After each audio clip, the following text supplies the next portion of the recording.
तो चलिए स्टार्ट करते हैं हम कुछ प्रॉब्लम्स के साथ।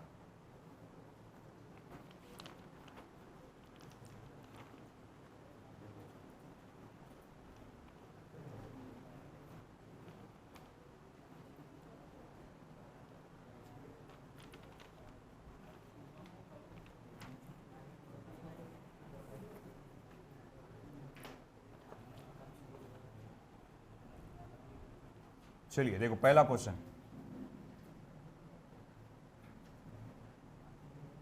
बहुत सारे प्रॉब्लम्स लेना है हमको तो स्पीड फास्ट रखना। To spheres of mass small m and capital M are situated in air and the gravitational force, बिना बात किए सब लोग फटाफट लिखेंगे क्वेश्चन मेरे साथ ही, between them is capital F, the space around the masses is now filled with a liquid of specific gravity 3. The gravitational force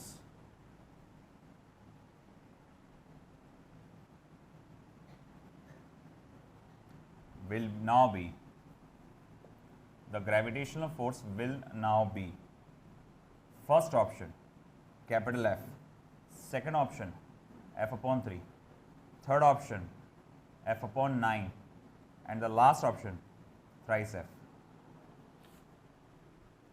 specific gravity का मतलब होता है density of any material divided by density of water, उससे हम specific gravity कहते हैं, है ना। Any medium divided by density of water उसे स्पेसिफिक ग्रेविटी कहा जाता है।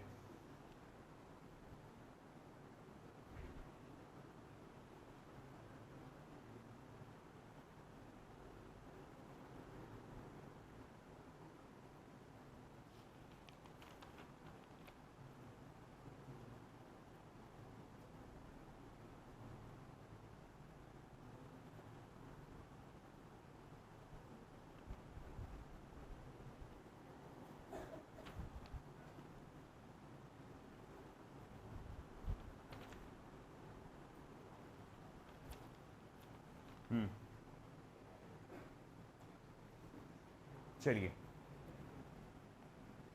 चलो, तो से बेटा दरवाजा खोलो, कितना रहेगा बेटा? बोलो बोलो, सही बोल रहे आप, सेम रहेगा। अपन ने अभी क्या पढ़े थे, कितना भी आप कोई भी मीडियम डाल दो उससे कोई उसको फर्क पड़ने वाला नहीं है, it will be as it is, है ना। बोल्ड कर दो, अब दरवाजा लगा दो पूरा, तो उस पर कोई फर्क पड़ने वाला नहीं है। तो भैया आपने क्या बताया कि भाई आपने एक ऐसा मटेरियल डाले जिसकी डेंसिटी वाटर की डेंसिटी से 3 गुना ज़्यादा है, यानी स्पेसिफिक ग्रेविटी जो है 3 है। तो बोले अब पता लगाओ, बोले भैया कि ग्रेविटेशनल फोर्स पे क्या फ़र्क पड़ा होगा। कुछ भी फ़र्क नहीं पड़ा, है ना, क्योंकि हम लोग ने अभी जब लास्ट टाइम कल हम लोग ने जब पढ़े थे और आज भी मैंने वक्त में अभी बोला थोड़ी देर पहले कि आपका जो ग्रेविटेशनल फोर्स है it is independent of intervening medium, बीच में आने वाले मीडियम से डिपेंड नहीं करता। That's why the answer will be first option. आई बात समझ में? तो मुझे यहां पर ऐसा लिखना चाहिए, since the gravitational force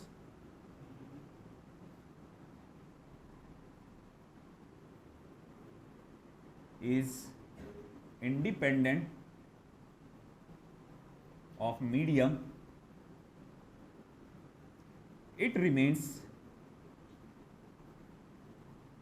unaffected, उस पर कोई असर नहीं होता, it remains unaffected.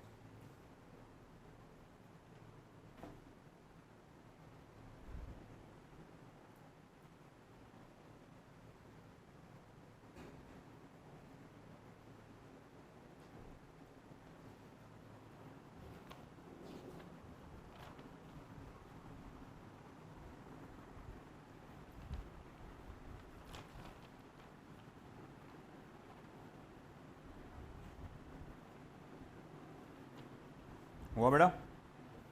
चलिए next question.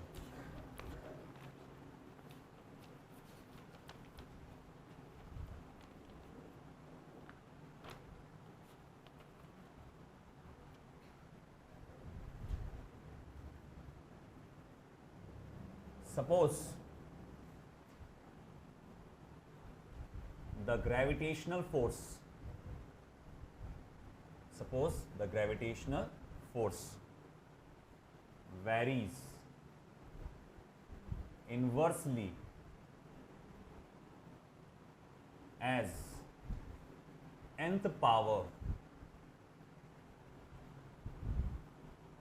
of the distance.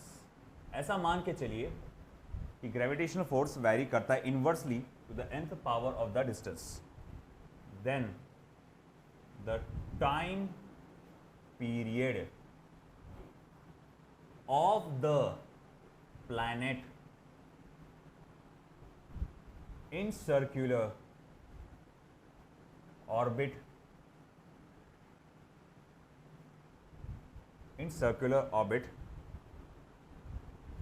of radius capital R around the sun is proportional to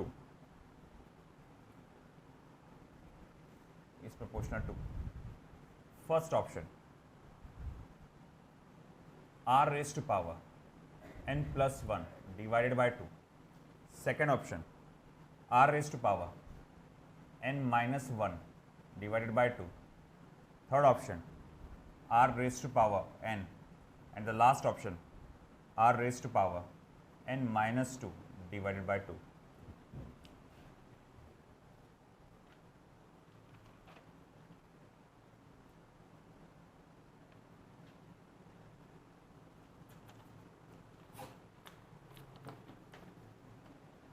ये एक काफ़ी इंपॉर्टेंट प्रॉब्लम है. ऐसे अक्सर आप कई सारे प्रॉब्लम्स देखेंगे जिसमें n के जगह कुछ नंबर डाला हुआ है, 2, 3, 4, 5 इस तरह से. तो यहाँ से एक जनरल फॉर्मूला निकल के आने वाला है और मेरी राय रहेगी कि वो फॉर्मूला डायरेक्टली, वो वैल्यू इक्वेशन डायरेक्टली याद रखो अगले प्रॉब्लम्स के लिए, ताकि आपको ये आसान हो सके. वो कैसे करेंगे? देखो, suppose the gravitational force varies inversely with as the nth power. सबसे पहला जो उसने बोला है, पहले सेंटेंस में जो बोला है, मैं उसे मैथमेटिकली लिख लेता हूँ कि ग्रेविटेशनल फोर्स जो वेरी कर रहा है inversely to the nth power of the distance, और डिस्टेंस को उसने कैपिटल R से इंडिकेट किया है. तो हमने कहा कि ग्रेविटेशनल फोर्स जो है इनवर्सली वेरी कर रहा है ना, to the nth power of the distance. उसने कहा है कि the time period of the planet of circular orbit of radius capital R around the sun will be. तो वो आपका जो प्लैनेट है जो सर्कुलर ऑर्बिट में है, जिसका रेडियस कैपिटल R है, उसका टाइम पीरियड क्या होगा. हम बोलेंगे यार मैंने ग्रेविटेशनल फोर्स के इतने फॉर्मूले पढ़ा, उसमें कहीं तो भी टाइम पीरियड तो आता नहीं है. मैं बोला कोई बात नहीं, थोड़ा और सोचो. ग्रेविटेशनल फोर्स क्या प्रोवाइड कर रहा है? सेंट्रीपिटल फोर्स प्रोवाइड कर रहा है. तो बोले सेंट्रीपिटल फोर्स का फॉर्मूला लिख सकते हैं अपन, ग्रेविटेशनल फोर्स को इक्वेट कर सकते हैं. मगर प्रॉब्लम है सेंट्रीपिटल फोर्स में भी नहीं आता टाइम पीरियड. हाँ, मगर उसमें ओमेगा आता है. सेंट्रीपिटल फोर्स के फॉर्मूले में ओमेगा आता है और ओमेगा के फॉर्मूले में टाइम पीरियड आता है. तो मैं कहूँगा उसको लिंक करते जाऊँगा, सिंस यहाँ पर जो नेसेसरी सेंट्रीपिटल फोर्स है वो कौन प्रोवाइड कर रहा है? वो ग्रेविटेशनल फोर्स ही तो प्रोवाइड कर रहा है. तो अगर ग्रेविटेशनल फोर्स इसको इन्वर्सली प्रोपोर्शनल है, तो मैं बोलूँगा सेंट्रीपिटल फोर्स भी क्या होगा? इन्वर्सली प्रोपोर्शनल होगा r raised to power n को. बेटा ये समझ में आया क्या? है कि नहीं? क्योंकि भैया यही ग्रेविटेशनल फोर्स जरूरी सेंट्रीपिटल फोर्स प्रोवाइड करता है किसी प्लैनेट को सन के तरफ रिवॉल्व होने के लिए. मग पुड़े का है. अब ऐसा है कि हम जानते हैं कि सेंट्रीपिटल फोर्स का फॉर्मूला क्या होता है? mr ओमेगा स्क्वायर करके होता है। ओके, बिल्कुल सही। तो मैं इसको अगर इक्वेट करूंगा M R omega square is directly proportional to 1 upon R raise to power N. अच्छा ठीक है, ओमेगा को क्या लिख सकते हैं आप? मैं लिख सकता हूं ओमेगा को एम आर ओमेगा को लिख सकता हूं 4 pi square upon capital T का square directly proportional to R raise to power N. Okay, अब 4 पाई स्क्वायर अपॉन टी ये कहां से हो गया? क्योंकि भैया आपका क्योंकि ऐसा हुआ क्योंकि ओमेगा को आप 2 पाई अपॉन कैपिटल टी लिख सकते हो ना, तो जब ये वैल्यू यहाँ पर डाले और उसका स्क्वायर लिए तो ये ऐसा बन जाएगा। बिल्कुल सही है। अब देखो कचरे को थोड़ा कम करते हैं, हम सिर्फ उसी को रखते हैं जो हमारे काम का, यानी आर और टी, और बाकी सबको गायब, क्योंकि प्रोपोर्शनैलिटी की साइन है ना। जब भी आप प्रोपोर्शनैलिटी की साइन लिखते हैं तो ये कॉन्स्टेंट्स लिखने की जरूरत नहीं पड़ती है। तो मैं थोड़ा सा ऐसा लिखूंगा ताकि मुझे अच्छे से समझ में आए चीज़ें। R upon T square, okay, 1 upon R raise to power N. Okay भाई, समझ में आ गया। अब आगे क्या? ये ऐसा है R upon T square 1 upon R raise to power N. अब मैं क्या करूंगा, टी स्क्वायर को उधर लेके जाऊंगा, R raise to power N को इधर लेकर आऊंगा। तो इक्वेशन कुछ इस तरह से हो जाएगी, R into R raise to power N directly proportional to T square. Okay, या फिर मैं इसको टी स्क्वायर को ऐसा भी लिख सकता हूं, directly proportional to R raise to power N plus 1। अरे भाई ये कैसे हुआ? अरे आर का पावर क्या है? 1 है। आर, ये वाले आर का पावर क्या है? एन है ना। अगर ऐसे दो नंबरों को आप ऐसे मल्टीप्लाई करते होंगे, पावर क्या होते हैं? ऐड होते हैं ना। इंडाइसिस का बेसिक रूल याद है कि नहीं याद है? A raise to power M, है ना, A raise to power N is equal to A raise to power M plus N. अगर बेसिस सेम रहे तो पावर क्या होंगे? ऐड होंगे। बस वही रूल तो फॉलो किए हमने। अच्छा ठीक है, बिल्कुल सही है। तो अगर ऐसी बात है तो T square is directly proportional to R raise to power N, तो T is directly proportional to R raise to power N plus 1 divided by 2। बोले ये कहाँ से हो गया? हाँ, अरे भाई स्क्वायर रूट ली ना, किसी भी चीज़ के स्क्वायर रूट को आप क्या लिख सकते हैं? रेज टू पावर 1/2 लिख सकते हैं ना। तो भैया स्क्वायर रूट लिया तो स्क्वायर हट गया, और यहाँ का पावर n प्लस 1 को मैंने मल्टीप्लाई बाय 1/2 लिखा, है ना। या फिर आप थोड़ा अभी भी नहीं समझ पा रहे तो मैं आपको बता दूं, देखो मैंने स्क्वायर रूट ले लिया, फिर इस स्क्वायर रूट को मैं ऐसा लिखूंगा रेज टू पावर 1/2, फिर ये 1/2 अंदर मल्टीप्लाई होगा तो ये हो जाएगा R raise to power n plus 1 divided by 2। तो ये इस तरह से हमारे पास टाइम पीरियड का फॉर्मूला बन के आया है। यानी कौन सा ऑप्शन सही रहेगा? First option. अब ये डायरेक्टली याद रखो क्योंकि कुछ प्रॉब्लम्स में ये आपको काफ़ी हेल्प करेगा।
चलिए बेटा ये प्रॉब्लम देखिए. A small planet is revolving around a massive star in a circular orbit of radius capital R and a period of revolution capital T. If the gravitational force between the planet and the star were proportional to r raised to power minus 5/2, then capital T would be proportional to. उसी से related, और जैसे कि मैंने कहा उसको ध्यान में रख के इसको सॉल्व करो. तो बताओ भाई क्या आंसर रहेगा?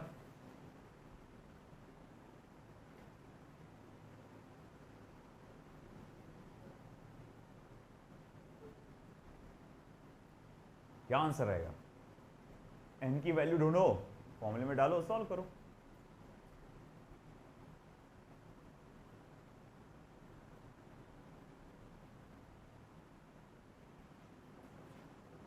थ्री बाय टू अभी मैं कुछ नहीं बोल रहा, अपने अपने आंसर्स बोलो सब लोग.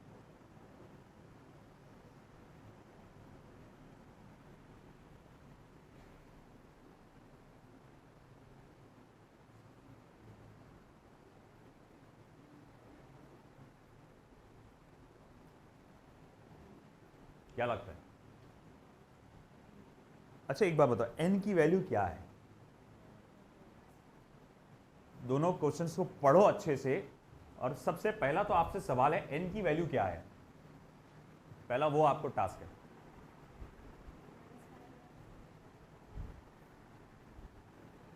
आपका क्या कशवा? -5/2. ओके, और कोई? तस्मिया क्या लगता है सफा? -5/2. अदीबा -5/2. फातिमा, फरजान, सालिक, सोच, हमदान, अबूजर. नहीं मेरे को सिर्फ n की वैल्यू बता. अभी सिर्फ n की वैल्यू बताओ. नहीं ये इक्वेशन को देखो, वो फॉर्मूला है ना. इसमें क्या बोला है कि देखो जैसे r is inversely f is inversely proportional to r raised power n लिखते हैं अपन. तो यहां पर जिस तरह से n नंबर था, यहां असल में n की वैल्यू क्या है?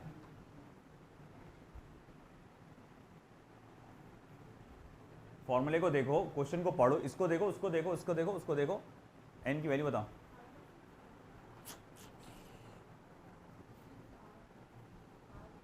नहीं n की वैल्यू r कहां से रहेगी यार? बेस को क्यों बता रहे? पावर ही है ना वो. हाँ नहीं रे बेटा, n की वैल्यू है +5/2. n की वैल्यू है +5/2. कैसे? मतलब वहां पर -5/2 नजर आ रहा. आपने एक बात पे ध्यान नहीं दिया, यहां क्या लिखा हुआ है? कहां कह रहे हो? पावर n दिया हुआ जो. हाँ, suppose the gravitational force is varies inversely to the nth power, है ना, of distance कैपिटल R, है ना. यहां पर आपने क्या देखे कि यहां पर ग्रेविटेशनल फोर्स इनवर्सली था to the nth power of distance capital R.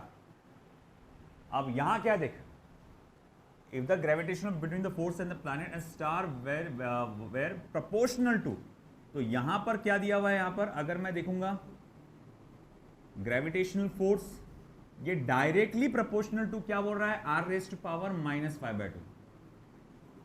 Gravitational force क्या बोल रहा है?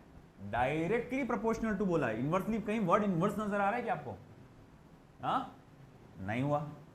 तो ये इक्वेशन और वो इक्वेशन एक जैसी हुई क्या? अभी नहीं. अब देखो, तो इसको मैं अगर नीचे लेके जाऊंगा तो उसको ऐसा नहीं लिखूंगा. अब उसको और उसको कंपेयर करके बताओ. वहां कैपिटल R का पावर क्या है? n है. यहां कैपिटल R का पावर क्या है? 5/2 है, +5/2 है. तो यानी मैं यह लिख सकता हूं कि n इक्वल्स टू 5/2. समझा? n इक्वल्स टू क्या लिख सकते हैं अपन? 5/2. अब वो जो मैंने कहा था कि याद रखो, है ना, तो उसमें n+1/2 था. तो पहले तो देख लूंगा मैं n+1 कितना होता है. तो वो होगा 1 + 5/2, क्रॉस कट मल्टीप्लाई करने पे वो आएगा 7/2. समझा बेटा आपको? है ना. फिर उसके बाद मैं कहूँगा कि अच्छा ठीक है, ये तो आ गया, जो आपको दिया हुआ है कि 7/2 n+1 डिवाइडेड बाय 2 कितना होगा, वो होगा 7/2 डिवाइडेड बाय 2 यानी कि 7/4। तो देयरफॉर t इज डायरेक्टली, मैं बोलूँगा since t is directly proportional to r raised to power n+1 divided by 2, तो मैं यहाँ लिख सकता हूँ therefore t is directly proportional to r raised to power 7/4। वैसा कौन सा वाला है, लास्ट वाला। समझ में आया? तो डायरेक्ट ऐसा अंधे के जैसा नहीं, पूरा समझो क्या बोल रहा है वो। इसने क्या बोला था कि यहां जो आपका डिस्टेंस है इनवर्सली प्रोपोर्शनल है r के पावर n को, यहां डिस्टेंस को उसने डायरेक्टली प्रोपोर्शनल दे दिया r रेज़ टू पावर -1/2। हमको इनवर्स में ले जाकर देखना है कि पावर क्या है, उसको n बोलना है, फिर उसके हिसाब से वो सॉल्व करना है।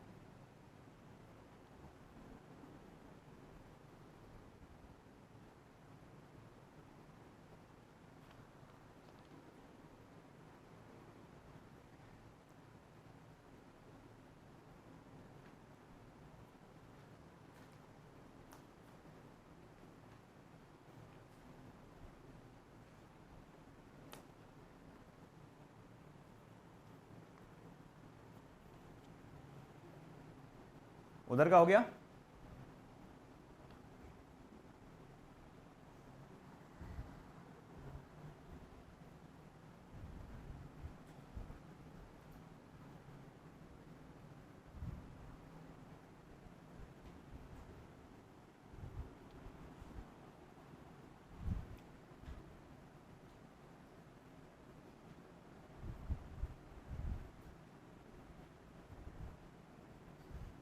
A mass capital M is split into two parts.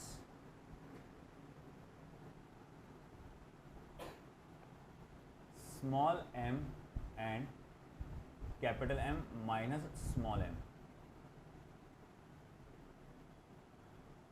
which are then separated by a certain distance. When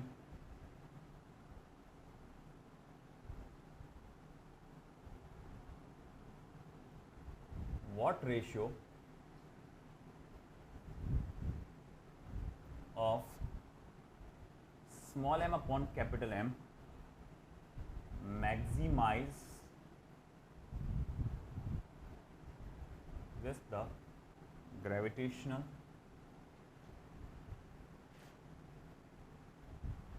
force between the parts.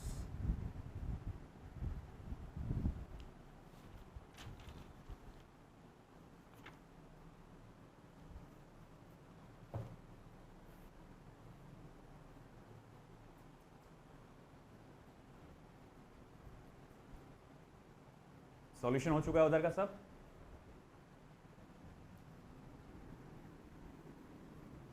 ये याद रखना भैया फॉर्मूला, नहीं तो फिर पूरा सॉल्व करते बैठना पड़ेगा। जैसा किए थे पूरा सेंट्रीपिटल फोर्स से इक्वेट करो, mr ओमेगा स्क्वायर डालो। अगर ये याद नहीं आ रहा फॉर्मूला तो पूरा प्रोसीजर फॉलो करना। पहले ग्रेविटेशनल फोर्स को सेंट्रीपिटल फोर्स से इक्वेट करना, फिर mr ओमेगा स्क्वायर लिखना, ओमेगा की जगह 2 पाई अपॉन कैपिटल T लिखना, फिर T को एक जगह ले जाकर फिर वो उस तरह से सॉल्व करना।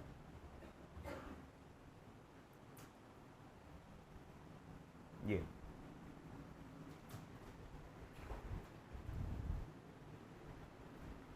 जब मैंने ये देखा मैक्सिमाइजेस द ग्रेविटेशनल फोर्स, यानी ग्रेविटेशनल फोर्स अपनी मैक्सिमम वैल्यू पे रहेगा। उसने बोला कि एक बॉडी थी, उसको 2 टुकड़ों में बांटे आपने, स्मॉल m और बचा हुआ दूसरा टुकड़ा कितना है, capital M minus small m। तो small m upon capital M का रेशियो क्या होना चाहिए ताकि इनके बीच का जो फोर्स है ग्रेविटेशनल फोर्स वो मैक्सिमम हो।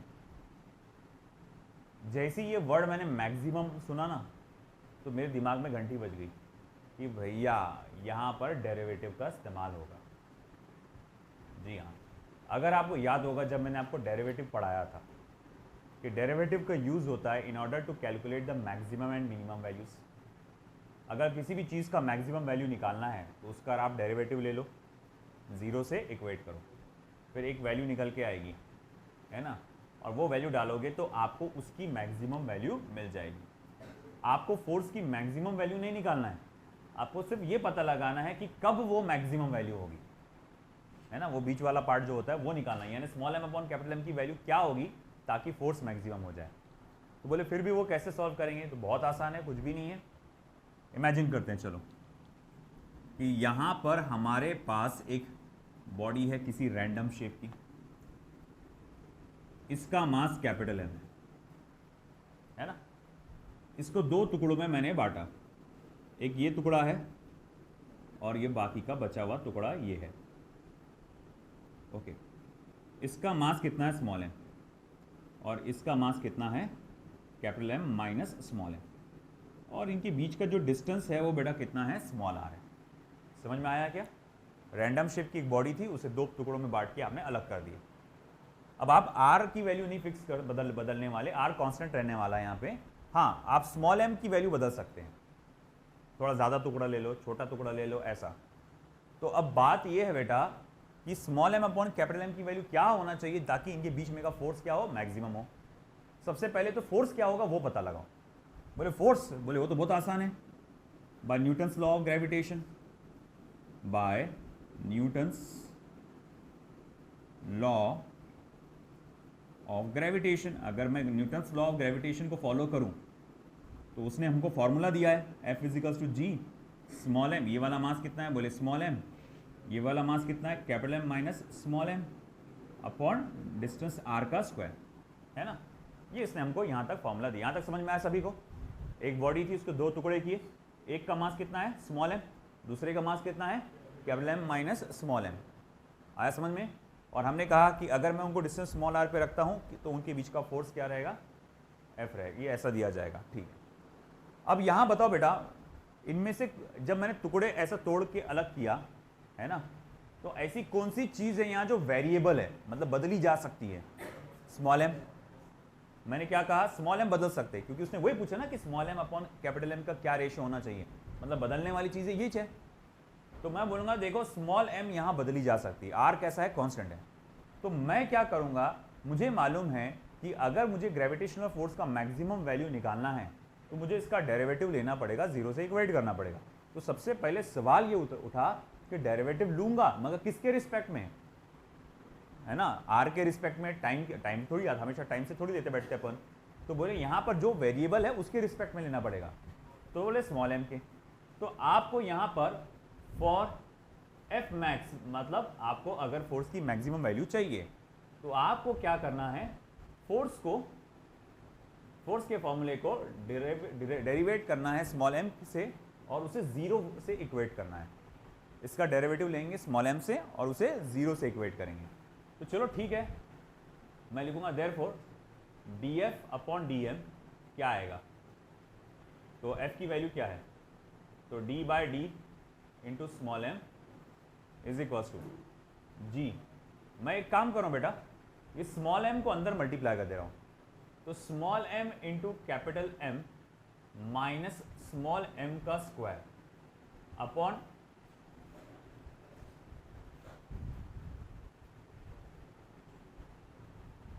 डीएम।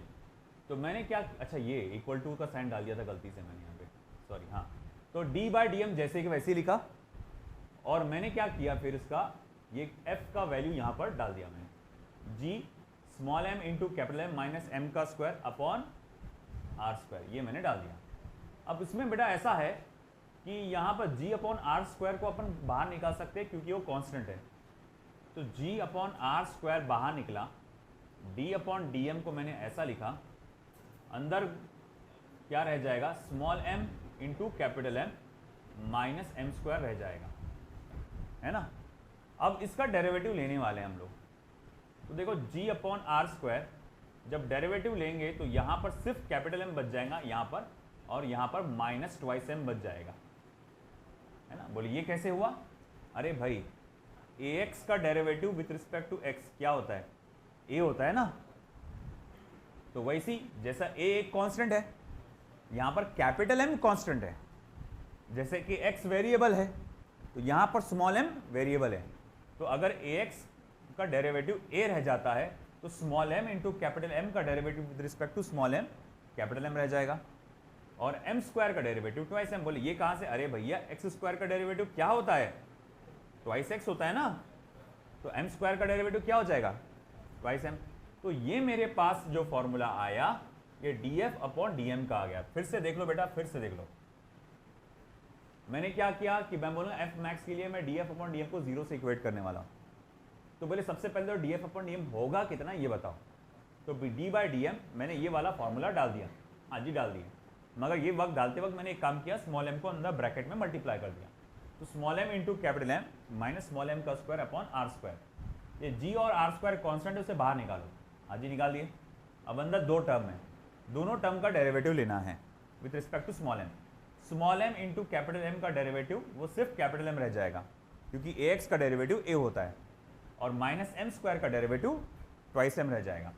अब आगे आपको मालूम है कि फॉर एफ मैक्स आपको उसको जीरो से इक्वेट करना है, तो मैं लिखूंगा for F max D F upon D M equals to zero. इसका मतलब G upon R square capital M minus two times of small M, इसकी वैल्यू भी क्या होगी बेटा, जीरो से इक्वेट होगी। Therefore capital M minus two times of small M, ये जी अपॉन आर स्क्वायर को उधर भेजो तो ये भी क्या हो जाएगा, जीरो हो जाएगा। Therefore M is equal to two times of small M. अब स्मॉल कैपिटल एम को इधर ला लो और टू को इधर ला लो, तो मैं लिखूंगा फिर one upon two is equal to small M upon capital M, यानी कि small M upon capital M is equal to one upon two. तो ये हमारा फॉर्मूला रहेगा, small M upon capital M is equal to one by two. Exact ऐसा ही question electrostatic में भी आता है, सुन लो इधर गौर से, ऐसे ही क्वेश्चन एक इलेक्ट्रोस्टैटिक में भी आता है, मगर वहाँ मास के बजाय चार्जेस होते हैं, है ना। वहाँ पर बोला जाता है कि एक बॉडी है जो चार्ज है और मैं चार्जेस को अलग करने वाला हूँ और एक सेपरेटली कुछ थोड़ी जिस फासले पर रखने वाला हूँ। तो आपका कितना चार्ज का रेशियो आएगा, small Q upon capital Q का रेशियो क्या आएगा ताकि उनके बीच में का फोर्स मैक्सिमम हो सके, तो उसका सेम आंसर आता है, small Q upon capital Q is equal to one by two. इसको सॉल्व करने का तरीका भी सेम है, जब वो आएगा मैं प्रॉब्लम लूंगा वो क्लास में, और जब वो आएगा आपको बताऊंगा मैं, ठीक है, लिख लो।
Two point masses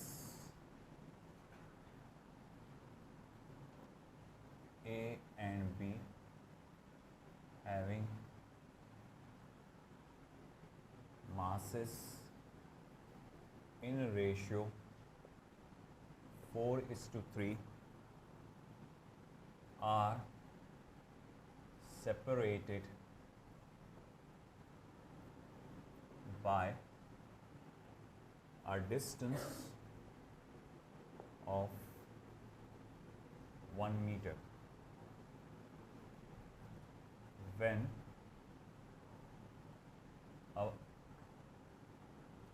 and another point mass capital C of mass capital M is placed between A and B, comma, the forces between A and C is 1/3 of the force between B and C. Then the distance of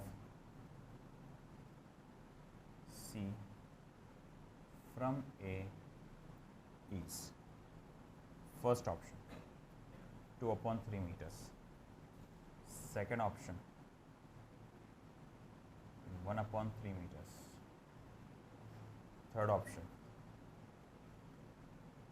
1/4 meters, last option 2.7 meters.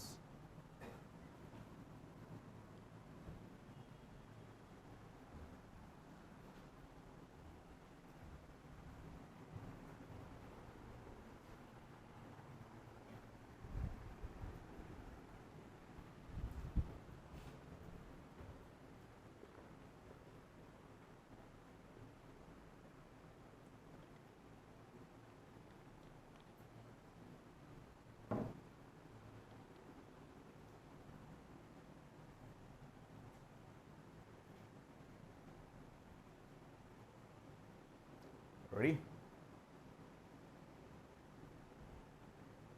2 point masses A और B है, masses का ratio 4:3 है और वो 1 metre के distance से separated है, ठीक है.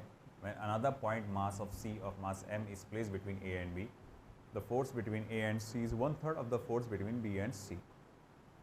The distance of the C from A is, इधर का हो गया आपका लिखना.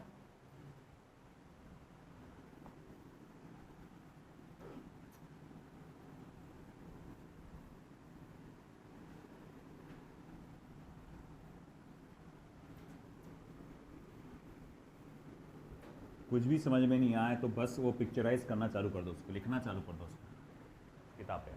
कभी प्रॉब्लम्स में अटके तो ऐसा हवा में मत बैठना क्या होगा ऐसा सोचते हुए. जो दिया हुआ है उसको लिखो पेपर पे, है ना. पहले क्या दिया है, 2 point masses A and B having masses in the ratio 4:3 are separated by a distance of 1 metre.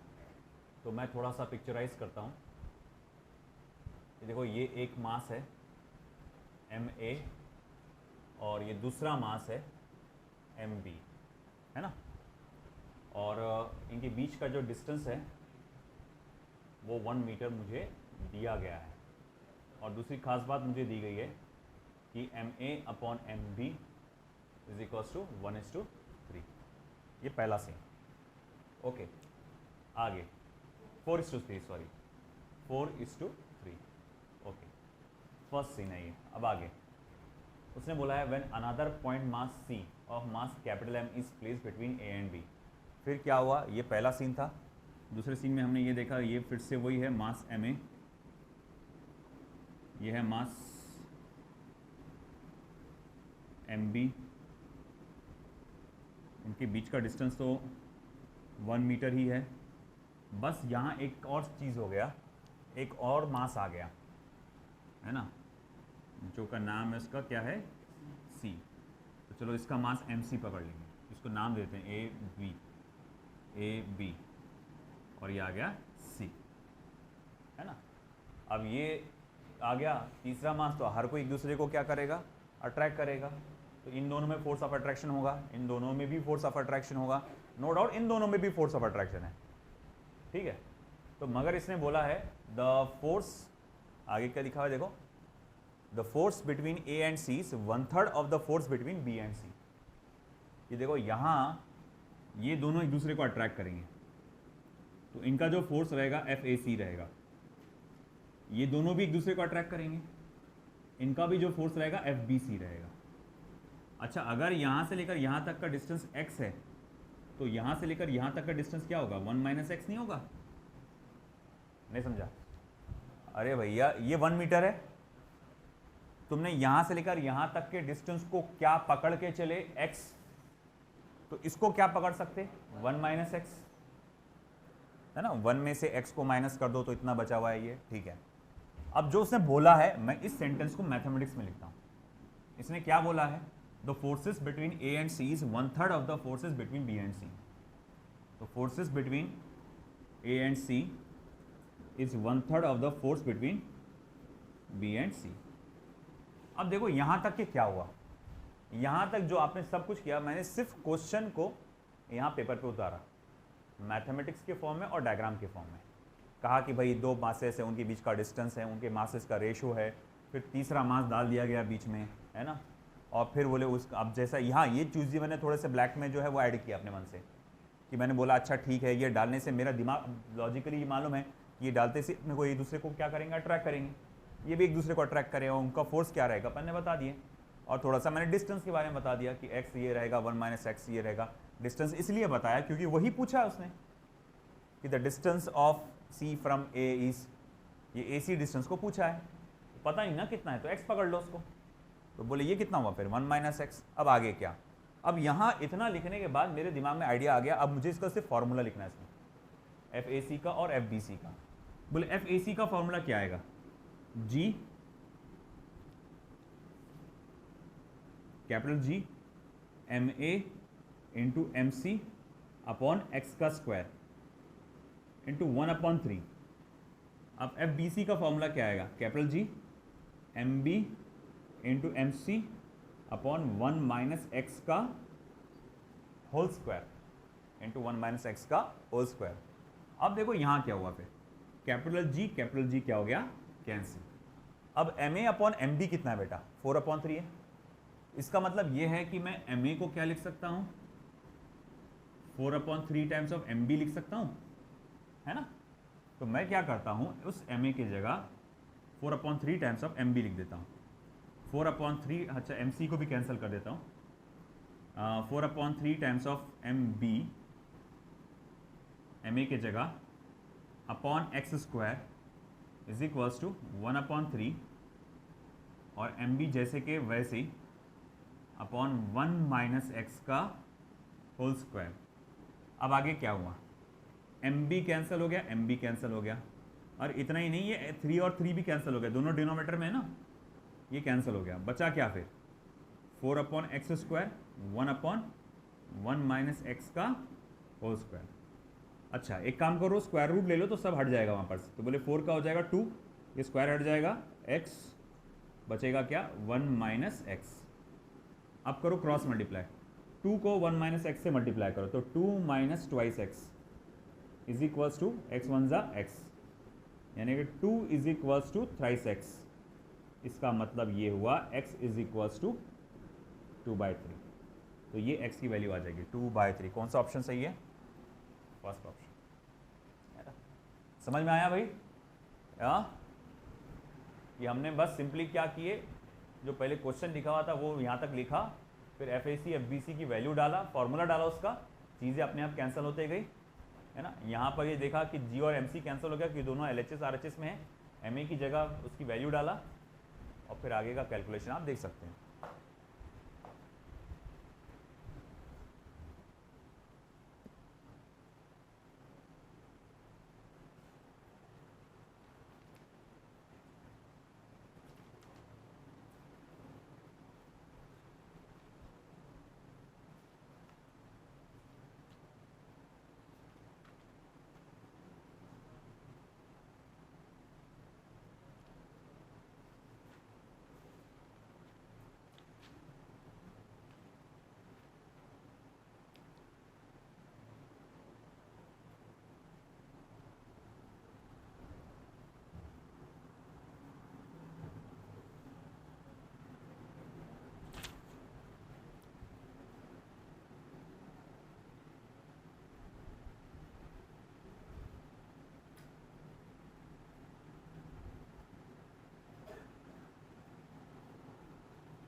Yes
अरे यार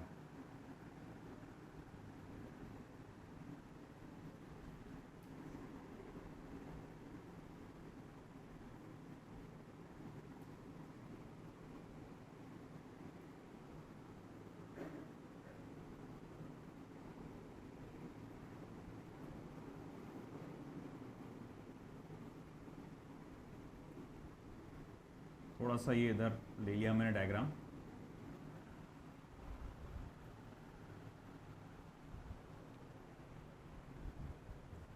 तो बिल्कुल पिछली बार की तरह ये फिर टपका है ना, मोमेंट ऑफ इनर्शिया देखे थे, सेंटर ऑफ मास भी देखे थे, इसी किस्म का था। उसमें सेंटर ऑफ मास देखे थे अपन ने डिस्क वाला, इसी किस्म में मोमेंट ऑफ इनर्शिया भी देखे थे अपन ने। अब इसी किस्म में अपने को ग्रेविटेशनल फोर्स भी देखना है। इसने बोला है कि देखो एक सॉलिड स्फीयर है जिसका मास कैपिटल एम और रेडियस कैपिटल आर हुआ करता था। रेडियस तो अभी भी वही है, मास बदल गया। अब उसमें से आपने एक टुकड़ा, एक पार्ट आपने रिमूव कर दिया। जो पार्ट आपने रिमूव किया उस पार्ट का रेडियस जो होगा वो r/2 होगा, है ना। ऑफ कोर्स ये पार्ट का जो रेडियस, ये सेंटर ये आएगा ना, और यहाँ से लेकर यहाँ तक का रेडियस कितना हो जाएगा r/2। तो वो कह रहा है कि अब रिमेनिंग पोर्शन उस मास स्मॉल m पर कितना ग्रेविटेशनल फोर्स एक्सर्ट करेगा वो पता लगाइए। अब वो कैसे पता लगाएंगे, है ना। तो देखो कैसा है कि हमने अभी अभी देखा कि वो जो फॉर्मूला है F is equal to, last कल की बात है वो जो फॉर्मूला है F equal to G m1 m2 upon r², ये डायरेक्टली सिर्फ दो शेप पे लगा सकते हैं, एक पॉइंट मास और एक स्फेरिकल बॉडी। कल की बात है ना, की पॉइंट्स में लिखाया था मैंने, देख लो एक बार पलटा के, देखो पीछे पलटा के की पॉइंट्स। वो जो फॉर्मूला है F is equal to G m1 m2 upon r², ये सिर्फ दो चीज़ों पे लागू है, एक पॉइंट मास पे और एक स्फेरिकल बॉडी पे। वो स्फेरिकल बॉडी इस वजह से क्योंकि उसका सारा मास सेंटर में ही होता है, ठीक है ना। अब मसला ये है कि अगर आप डायरेक्ट इसको फॉर्मूला लगाने की कोशिश करेंगे, अभी आप बोलेंगे अच्छा इसके मास को इससे मल्टीप्लाई कर देंगे, तो वो गड़बड़ हो जाएगी, क्योंकि ये शेप एक स्फेरिकल नहीं रहा फिर, है ना। ये आप उसमें से टुकड़ा काट के निकाल दिया ना, एक यूनिफॉर्म स्फीयर रहा क्या अभी? अगर ये टुकड़ा बाहर निकाल दिया, अब ये यूनिफॉर्म स्फीयर नजर आ रहा है क्या? नहीं, उसमें से एक पार्ट गायब हो गया। तो बोले अब इसका कैसे निकालेंगे? हमको तो सिर्फ यूनिफॉर्म स्फीयर का मालूम है। कोई बात नहीं, निकालने से पहले वो यूनिफॉर्म स्फीयर था, निकालने से पहले वो यूनिफॉर्म स्फीयर था। तो मैं बोलूंगा ठीक है, जो निकालने से पहले मान लो कि पूरा, थोड़ी देर के लिए मान लो ये पूरा पूरा पूरा स्फीयर है, थोड़ी देर के लिए मान लो ये पूरा का पूरा स्फीयर है, तो मैं बोलूंगा निकालने से पहले ये स्फीयर में और इस छोटे से पॉइंट मास में ग्रेविटेशनल फोर्स कितना है जरा वो पता लगाओ। तो मैं बोलूँगा अच्छा ठीक है, निकालने से पहले यानी कंप्लीट स्फीयर के सिचुएशन में ग्रेविटेशनल फोर्स क्या आएगा, capital G, capital M, small M upon, और अब इनके बीच के डिस्टेंस का स्क्वायर यानी कि जो कि क्या आ जाएगा 4r²।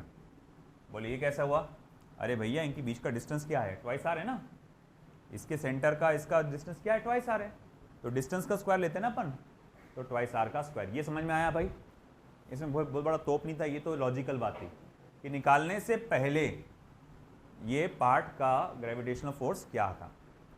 अब अपने को करना क्या है, जो पार्ट निकाला गया उसका शेप क्या है, स्फेरिकल है, जो पार्ट निकाला गया उसका शेप कैसा है, स्फेरिकल है। मैं क्या करूंगा, इस स्फेरिकल बॉडी का इस जगह पे ग्रेविटेशनल फोर्स कितना था वो निकालूंगा, और फिर क्या करूंगा, रिमूव्ड कंप्लीट बॉडी में से, कंप्लीट बॉडी के फोर्स में से रिमूव्ड पोर्शन के फोर्स को मैं माइनस कर दूंगा। कंप्लीट बॉडी के फोर्स में से, है ना, पूरी बॉडी मिलकर कितना फोर्स लगा रही है वो क्या है, FCOM, है ना, पूरी बॉडी जब पूरा स्फीयर था वो कितना फोर्स लगा रहा है, FCOM। ये छोटा सा पार्ट कितना फोर्स लगा रहा है, F रिमूव्ड, है ना। तो अगर मैं कंप्लीट में से इसका मैं फोर्स माइनस कर दूंगा तो बचेगा किसका फोर्स, फिर ये चांद का है कि नहीं, बचे कुछ पार्ट का बचेगा यहाँ पर फोर्स। तो अब मेरा क्या है फंक्शन में, मेरे को ये तो मालूम है कि भैया ये कंप्लीट बॉडी का फोर्स ये है। अब मुझे क्या करना है, F रिमूव्ड निकालना है। अब ये F रिमूव्ड मैं निकालूंगा कैसे, तो बोले यार देखो उसके लिए क्या क्या चाहिए, उसके लिए चाहिए, है ना, F रिमूव्ड के लिए, फॉर F रिमूव्ड मुझे चाहिए, F रिमूव्ड का फॉर्मूला ऐसा बनेगा, कैपिटल G, है ना, mass of removed portion.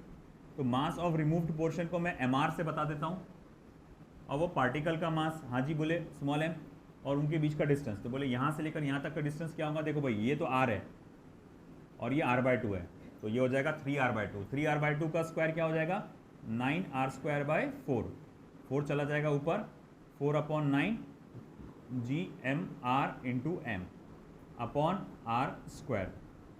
Equation number 2 दे दो। ये समझा कि भाई पहले फॉर्मूला, ये मैंने बोला कि ये जो रिमूव्ड पोर्शन है इस मास पे कितना फोर्स लगाएगा, तो बोले ये कैपिटल G, ये जो मैं निकाल के फेंकने वाला हूँ इसका मास कितना है, तो बोले mr है, वो पार्टिकल का मास कितना है, m है, और ये सेंटर से ये यहाँ तक का डिस्टेंस कितना है, तो बोले r + r/2 यानी कि 3r/2, और हमको डिस्टेंस का स्क्वायर लेना पड़ता है, तो 3r/2 का स्क्वायर क्या होगा, 9r²/4, है ना। यहाँ लिख देता हूँ मैं, since small r is equal to 3r/2, 3r/2, तो स्मॉल r की जगह लिखना पड़ता है आपको 3r/2, तो उसका स्क्वायर 9r²/4, 4 चला गया ऊपर, 4/9 GMR m अपॉन r²। अभी आप माइनस नहीं कर सकते अभी, क्योंकि आपको mr की वैल्यू नहीं मालूम, आपने मन से बस उसको नाम दे दिए mr, है ना, mass of removed portion.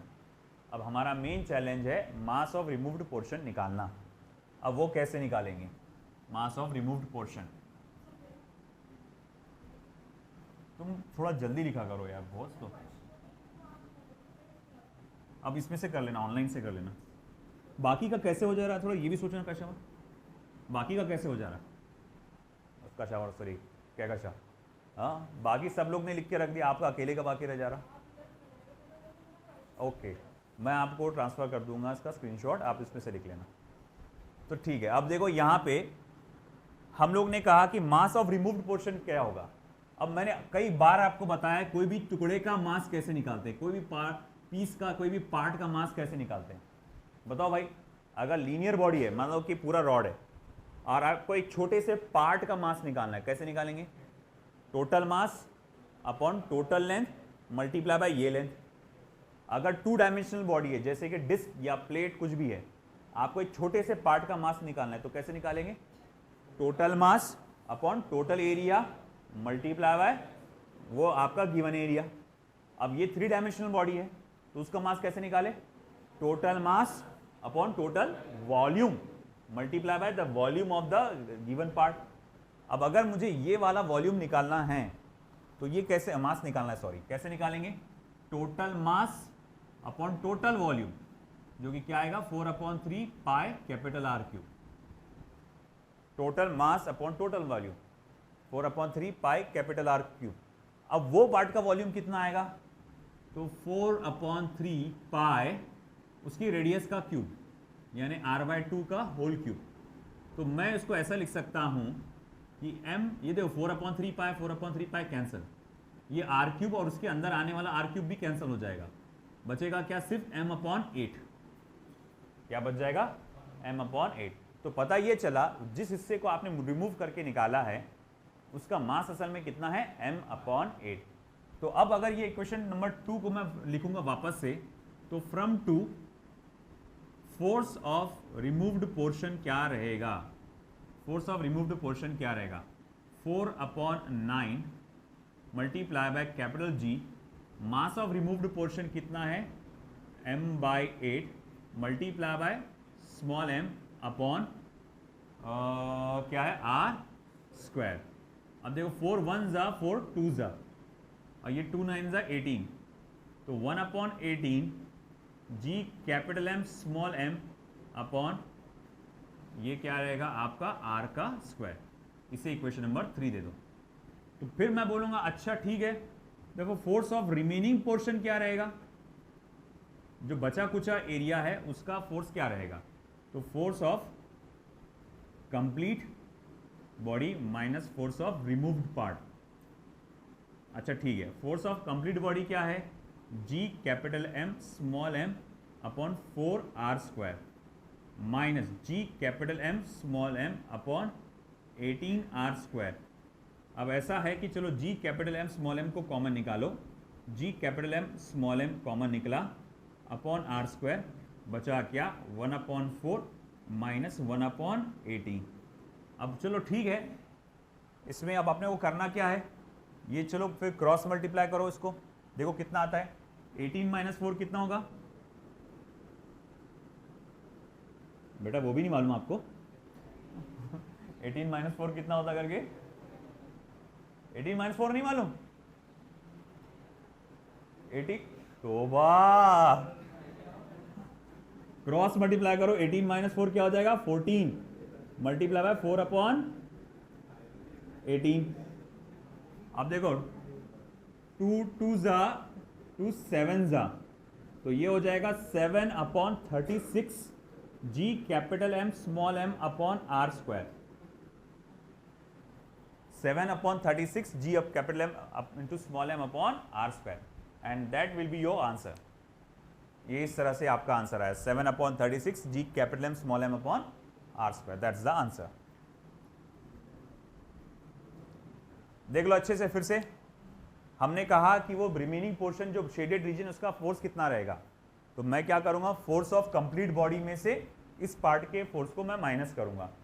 Complete body का फोर्स क्या आएगा? तो बोले कंप्लीट बॉडी का mass capital M, complete body का वो पार्टिकल का मास स्मॉल m और उनके बीच के डिस्टेंस का स्क्वायर। तो F = G capital M small m upon distance का स्क्वायर, यानी 2r का स्क्वायर 4r²। अब जो पार्ट आप रिमूव कर रहे हैं उसका फोर्स क्या रहेगा? तो बोले उसके लिए अपन क्या करें? लिखेंगे force of remove part G, इसका मास मल्टीप्लाई बाय उसका मास और ये डिस्टेंस का स्क्वायर। ये डिस्टेंस कितना है? r + r/2, यानी r + r/2 कितना होता है? 3r/2, उसका स्क्वायर 9r²/4। ये 4 चला गया ऊपर, है ना, ये आ गया फॉर्मूला। अब अपने को मास ऑफ रिमूव्ड पोर्शन चाहिए। मास ऑफ रिमूव्ड पोर्शन कैसे निकालेंगे? तो total mass upon total volume multiply by the volume of the given mass. Cancellation के बाद ये m/8 आएगा। अब ये mr की वैल्यू मैं इक्वेशन नंबर 2 में डाल रहा हूँ, तो 4/9 जी m/8 multiply by small m upon r²। अब ये कैंसिलेशन के बाद ये नंबर ऐसा बचा, ठीक है। अब रिमेनिंग का फोर्स कितना होगा? तो कंप्लीट बॉडी के फोर्स में से रिमूव्ड पार्ट का फोर्स माइनस करना पड़ेगा। चलो ठीक है, मैंने माइनस कर दिया। इसमें से gm/r² कॉमन निकाला। अब इसको क्रॉस मल्टीप्लीकेशन करूंगा। 18 - 4/4 मल्टीप्लाई बाय 18। 18 - 4 क्या हो जाएगा? 14/4 मल्टीप्लाई बाय 18, और फिर यहाँ पर कैंसिलेशन के बाद ये आ जाएगा 7/36। लिख लीजिए।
distance of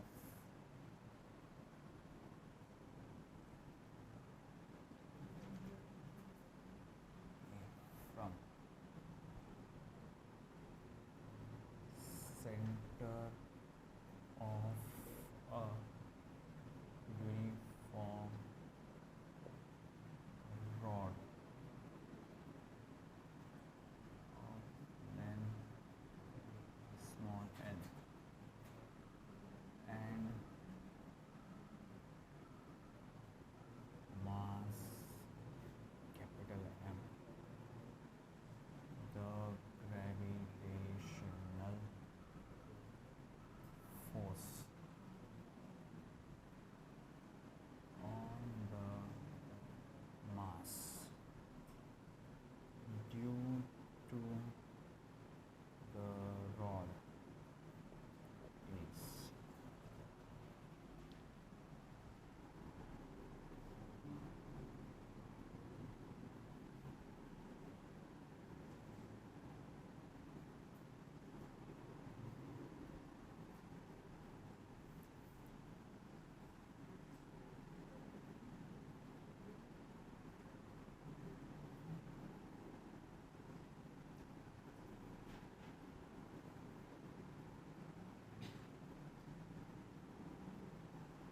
small n.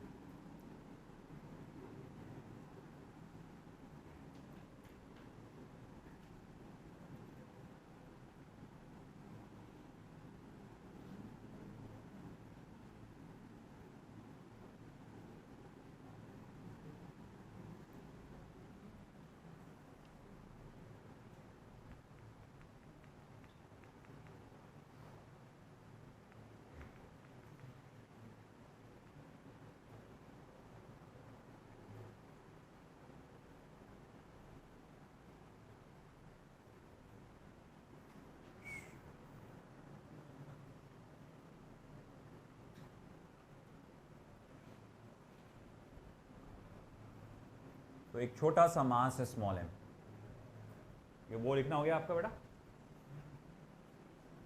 लिख लो पहले। पानी की बोतल कहाँ गई?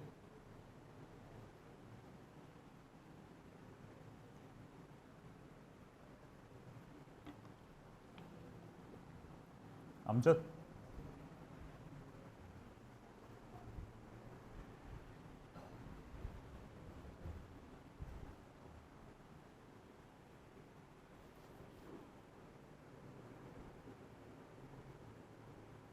is placed at a distance small a from the center of a uniform rod of length L,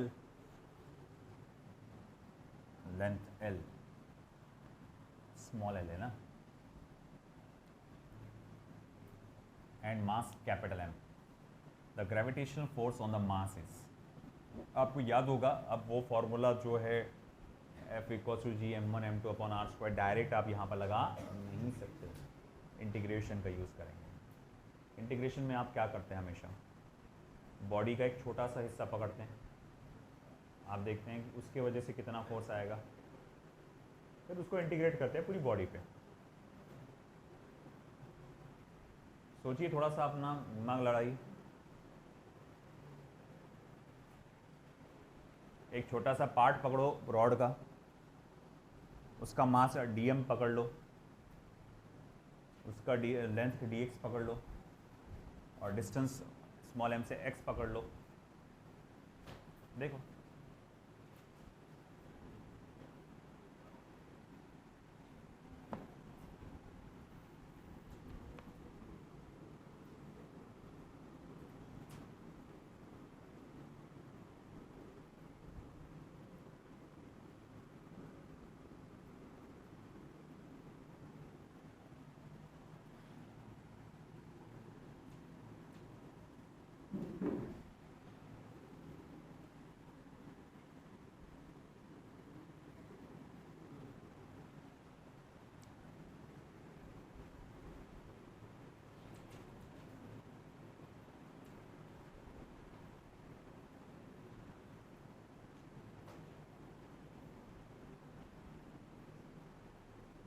हुआ, उधर हो गया सॉल्यूशन।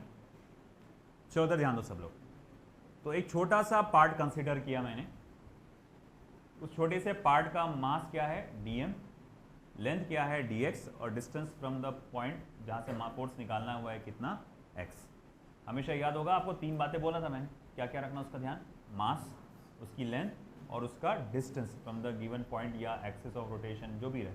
मोमेंट ऑफ इनर्शिया जब निकाल रहे थे तो एक्सिस ऑफ रोटेशन से निकालना पड़ता था, ग्रेविटेशनल फोर्स निकाल रहे हो तो वो पॉइंट से अपने को निकालना है। तो बोले अब आगे क्या आएगा, अब आगे क्या होगा। तो देखो सबसे पहले इस छोटे से टुकड़े का क्या आएगा फोर्स, तो इस छोटे से टुकड़े का फोर्स आएगा df g into D M into small M upon ये डिस्टेंस का स्क्वायर, यानी x का क्या आएगा बेटा स्क्वायर, है ना। अच्छा ठीक है, ओके। फिर आपको याद होगा हमेशा हम dm को कन्वर्ट करते हैं, तो dm को क्या लिख सकता हूं मैं, dm को लिख सकता हूं मैं m upon L into D X, है ना, मास पर unit length into the length of this element. इस एलिमेंट की लंबाई कितनी है dx है ना, तो m upon L into D X. चलो ठीक है, तो देयरफॉर df क्या हो जाएगा, ये हो जाएगा g m upon L into small m upon X square, और हाँ dx रह गया m अपॉन, चलो dx को बाहर छोड़ देता हूँ मैं इधर, इंटू डी एक्स। आया समझ में। अब आगे का पार्ट क्या रहेगा, आगे हमें क्या करना है, इसे इंटीग्रेट करना है ताकि हम पूरी बॉडी का मोमेंट ऑफ फोर्स कैलकुलेट कर सकें। Therefore F is equals to integration df, that is equals to integration of g capital M upon capital L into small m upon X square into D X. असल खेल यहाँ पर आप शुरू होता है, असल खेल है यहाँ पर लिमिट्स को पहचानना, है ना। गड़बड़ अक्सर वहीं होती है ना, मेरे से भी अक्सर गड़बड़ होती रहती है, यहाँ पर मैं लिमिट्स को लेकर गड़बड़ करता हूँ। देखो यहाँ पे ये एलिमेंट ज़्यादा से ज़्यादा कहाँ तक जा सकता है, यहाँ तक, यहाँ आगे ले जा सकता क्या मैं, नहीं वहाँ तो रॉड है ही नहीं ना। आप ये वाला टुकड़ा पकड़े तो आप ये वाला टुकड़ा पकड़ सकते हो, अगर मैंने एकदम आखिर वाला टुकड़ा पकड़ा तो x का मिनिमम डिस्टेंस क्या हो जाएगा, x का मिनिमम डिस्टेंस क्या हो जाएगा, ये कितना हो जाएगा,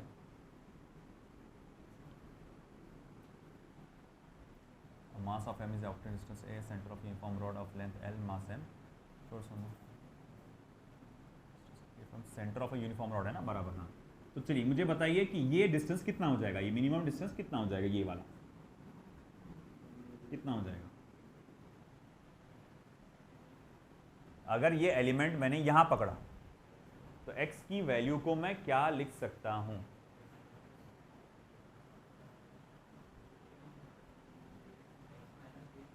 x माइनस ए। हाँ, ये कितना हो सकता है, ये कितना है, a है ना। तो मैं x की मिनिमम वैल्यू बता रहा हूँ कितना हो सकता है, x is equals to minimum. तो मैं कहूँगा, मैं ये कंसिडर कर सकता हूँ कि जब यहाँ आ जाएगा तो x की मिनिमम वैल्यू क्या रहेगी, a में से आपको क्या करना पड़ेगा, l/2 को माइनस करना पड़ेगा। तो ये लिख सकता हूँ x minus l/2, x minus क्या आएगा l/2। और अगर मैंने ये वाला कंसिडर कर लिया जो मैक्सिमम डिस्टेंस ऑफ x है, तो ये कितना हो जाएगा, फिर यहां तक कितना हो जाएगा। तो देखो ये यहां से यहां तक कितना, x नहीं sorry a minus l/2, not x, a minus l/2 है ना। इस a में से l/2 माइनस करो तो ये बचेगा, और यहां से लेकर यहां तक अब कितना हो जाएगा, अरे a प्लस l/2 नहीं हो जाएगा, ये l/2 है, ठीक है ना। चलो अब क्या करना है, हमको लिमिट्स देना है। तो लिमिट्स देंगे, मिनिमम क्या है a माइनस l/2 और मैक्सिमम क्या है a प्लस l/2। चलिए देखते हैं ये सॉल्व करके लिमिट्स में।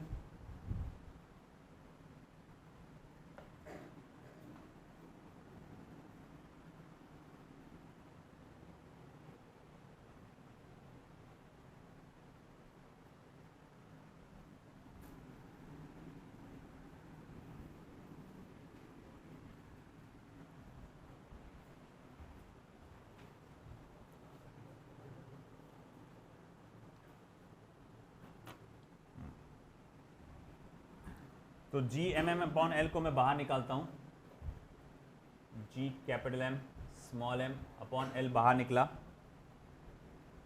बचा क्या, integration of 1 upon X square D X, और minimum A minus L by two है, मैक्सिमम क्या है A plus L by two है।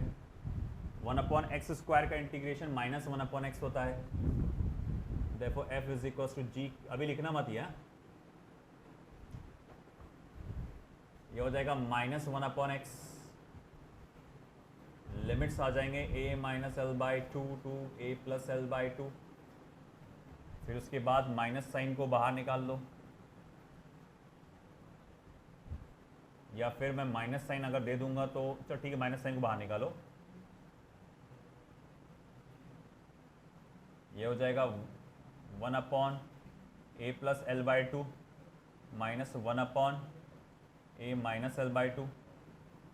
अगर ये माइनस साइन को अंदर दिया तो ये सीक्वेंस पलट जाएगी, G capital M upon small M upon L, 1 upon A minus L by two minus 1 upon A plus L by two. फिर उसके बाद मैं क्या करूँगा, क्रॉस मल्टीप्लाई करूँगा, A plus L by two minus A minus L by two upon A minus L by two into A plus L by two. ठीक है, उसके बाद ये फॉर्मूला कैसा आएगा, F is equals to G capital M small M upon L, ये हो जाएगा 2 multiply by L by two upon A square minus L square by 4। तो F is equals to G capital M small M upon 4a square minus L square 4g के। एक बार मुझे check करने दो, हाँ सही है। तो 4g capital M small M up into 4a square minus L square, F is equals to 4g capital. हाँ चलो देखो इधर कैसे आया आपको बता देता हूँ। तो जैसे कि मैंने कहा था कि सबसे मेन चैलेंज वही लिमिट पहचानना। तो अब लोग ने ठीक है, हमने यहाँ से लेकर यहाँ तक के डिस्टेंस x पकड़े और फिर हम लोग ने क्या करें, लिमिट्स दे दिए a minus L by two A plus L by two. अब जी एम एम एल ये कॉन्स्टेंट है, उसे बाहर निकाले तो बचा क्या, 1 upon X square into D X, A minus L by two A plus L by two.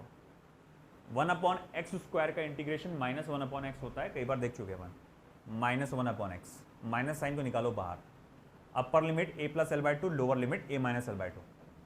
अब मैं क्या करूँगा, एक्स की जगह अपर लिमिट डालूंगा ए प्लस एल बाई टू, फिर x की जगह मैं लोअर लिमिट डालूंगा a minus L by two. फिर क्या होगा भैया, आप ये माइनस साइन अंदर दे दोगे तो ये सीक्वेंस पलट जाएगा।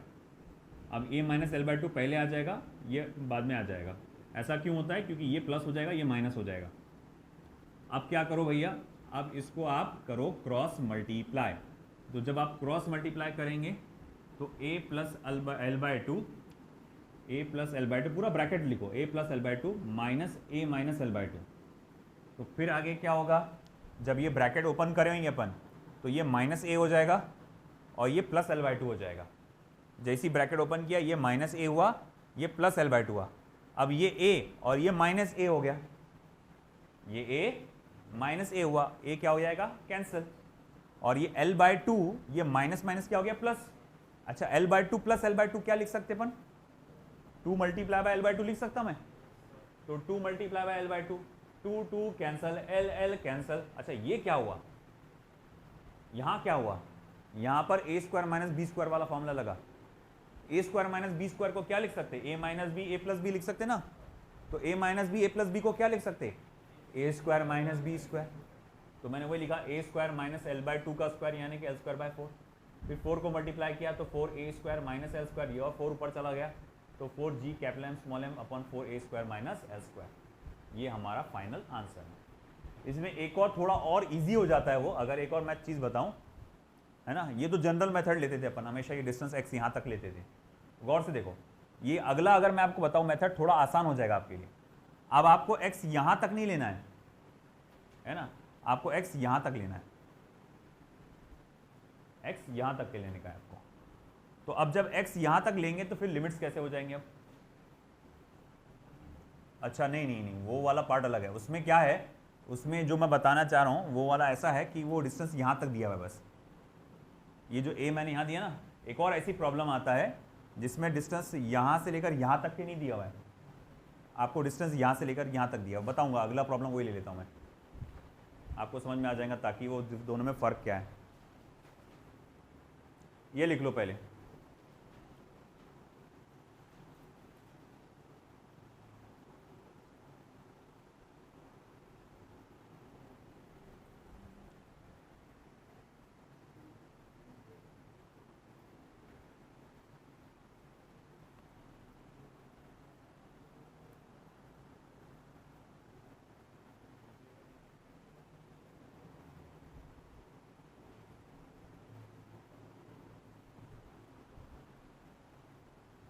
क्वेश्चन लिखना हो गया सभी का?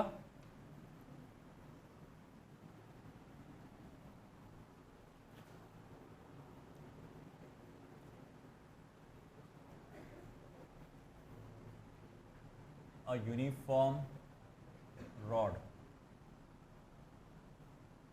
of mass capital M and length capital L is placed at a distance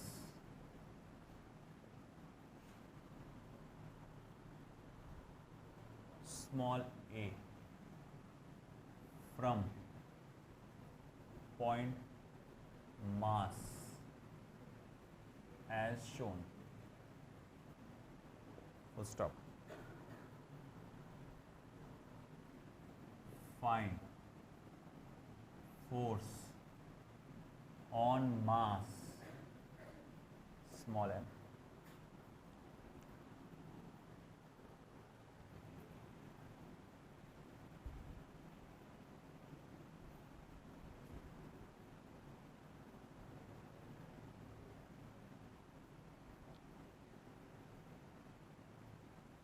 चलो क्वेश्चन लिख लो। क्या कशा, पूरा ही नहीं लिखा तुमने? क्वेश्चन लिख लो फिर, हो गया? चलो हो गया। अब इस पर पिक्चराइज करो। ये डायग्राम हो गया सभी का? मैं आपको डायग्राम बना के देता हूं, आप सोचो अब इसमें क्या फर्क आ जाएगा। अगर ये आप खुद से सॉल्व कर पाए तो मतलब इंटीग्रेशन का ऐसे प्रॉब्लम आप इजीली सॉल्व कर सकते हो आगे भी। ये एक रॉड है जिसका मास आपको बेटा दिया हुआ है कैपिटल एम, जिसका लेंथ आपको दिया हुआ है कैपिटल एल। ये इसका सेंटर है, मैं सेंटर से नहीं, यहाँ से दूरी दी गई है छोटे से मास की स्मॉल एम की, यहाँ से दूरी दी गई है स्मॉल ए। अब आपको ग्रेविटेशनल फोर्स निकालना है इस पर। पिछली बार ए कहाँ से दिया था? सेंटर से। इस बार ए कहाँ से दिया हुआ है? एज से। सोचो कैसे निकालें। फिर सेम प्रोसीजर। पहला देखो, इसमें फर्क सिर्फ किस में आने वाला है? लिमिट्स में। सिर्फ लिमिट्स की वजह से पूरा गेम चेंज हो जाएगा, है ना। आप पहले छोटा सा पार्ट कंसिडर करोगे, आप बोलोगे उसका मास फोर्स क्या रहेगा। दानियाल ध्यान दे, एक छोटा सा मास कंसिडर करोगे, आप देखोगे उस छोटे से मास का और उसका कितना फोर्स रहेगा, है ना। फिर आप उसके बाद क्या करेंगे, उसे इंटीग्रेट करें, डीएम को m/L/dx लिखोगे, फिर आप उसे इंटीग्रेट करोगे। लिमिट में फ़र्क आने वाला है बस, अब तुमको लिमिट पहचानना रहेगा।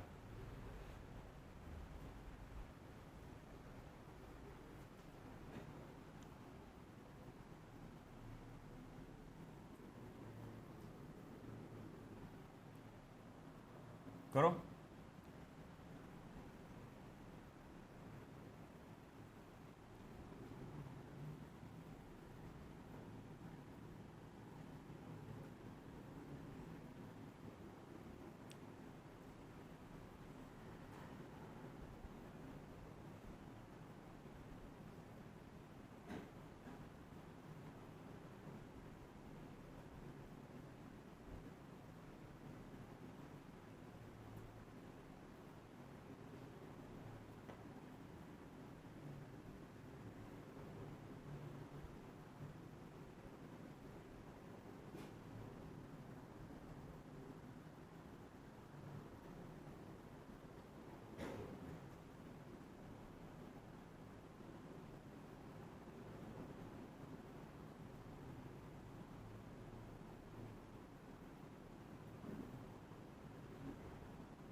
पहले आपने एक छोटा सा पार्ट लिया होगा जिसका मास dm है, जिसका लेंथ dx है ना। फिर उस पार्ट का डिस्टेंस लिया होगा यहाँ से लेकर यहाँ तक जो x है। आपने कहा होगा कि इस छोटे से पार्ट का फोर्स कितना होगा, तो g dm into small m upon X square है ना। फिर dm की जगह आपने डाला होगा g into capital M upon capital L into D x into small m upon X square.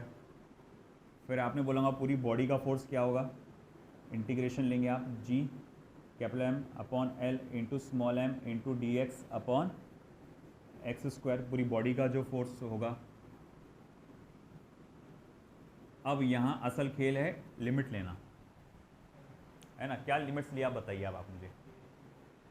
Minimum limit क्या आएगी, बिल्कुल सही। और मैक्सिमम लिमिट क्या आएगी, बिल्कुल सही, परफेक्ट। अगर मान लो कि ये मैंने पार्ट यहाँ का नहीं यहाँ का लिया है, यहाँ का नहीं यहाँ का लिया है, तो अब बताओ भाई मिनिमम डिस्टेंस क्या रहेगा, ए रहेगा ना। और x की कम से कम वैल्यू क्या रहेगी, ए। x की वैल्यू हो जाएगी a के बराबर। और अगर ये पार्ट सबसे आखिर में ले लिया मैंने तो a प्लस एल। तो फिर मैं कहूँगा ठीक है भाई, तो f ये a से लेकर a प्लस एल इसकी लिमिट आएंगी। f is equals to G M upon L, बाहर निकालो, है ना।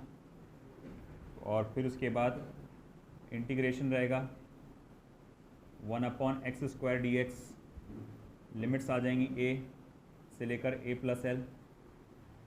इंटीग्रेट करो तो वो हो जाएगा f is equals to G M M upon L, वो हो जाएगा -1 अपॉन एक्स स्क्वायर। फिर लिमिट्स आ जाएंगे a से लेकर a प्लस एल। इसी माइनस साइन को अगर मैं यूज़ कर लूँ तो यहाँ पर ही मैं पलटा सकता हूँ सीक्वेंस को। बोले कैसे, जो लिमिट ऊपर था वो नीचे चला जाएगा, जो लिमिट नीचे था वो ऊपर चला जाएगा। देख लो गौर से, अगर इसी माइनस साइन को मैं गायब करता हूँ तो लिमिट्स को यहीं पलटा सकता हूँ मैं। ये a को ऊपर कर दो, अब a प्लस एल को नीचे कर दो। समझ में आया ना ये, ठीक है। अब उसको अप्लाई करूँ,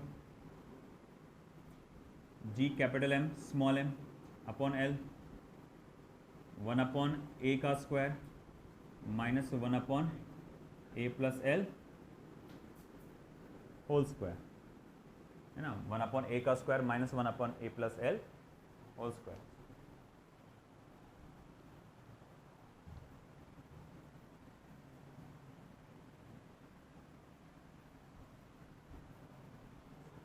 फिर उसके बाद क्या, cross multiply, f equals to g capital M small m upon L bracket a plus L whole square minus a square upon a square into a plus L का होल स्क्वायर। ओके, फिर आपको उसको expand करना है, करो। f is equals to G capital M small m upon L, a square plus twice A L plus L square minus a square upon a square into a plus L का whole square. फिर इसके बाद ये cancel हो जाएगा, फिर इसमें बचेगा क्या, एल को कॉमन निकाल लो इसमें से। एल को मैंने कॉमन निकाला, twice A plus L upon A square into A plus L का होल स्क्वायर, ये कैंसिल हुआ। G capital M small M twice A plus L upon A square A plus L का whole square. ये final equation आती है।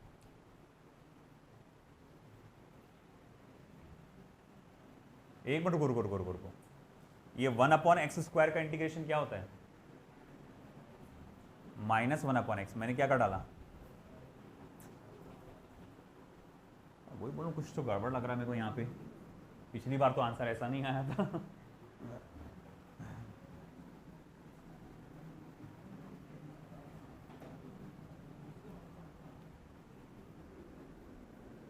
जल्दबाजी।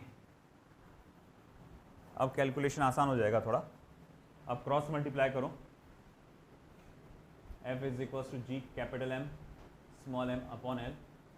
Cross multiply करेंगे a plus L minus a upon a into a plus L।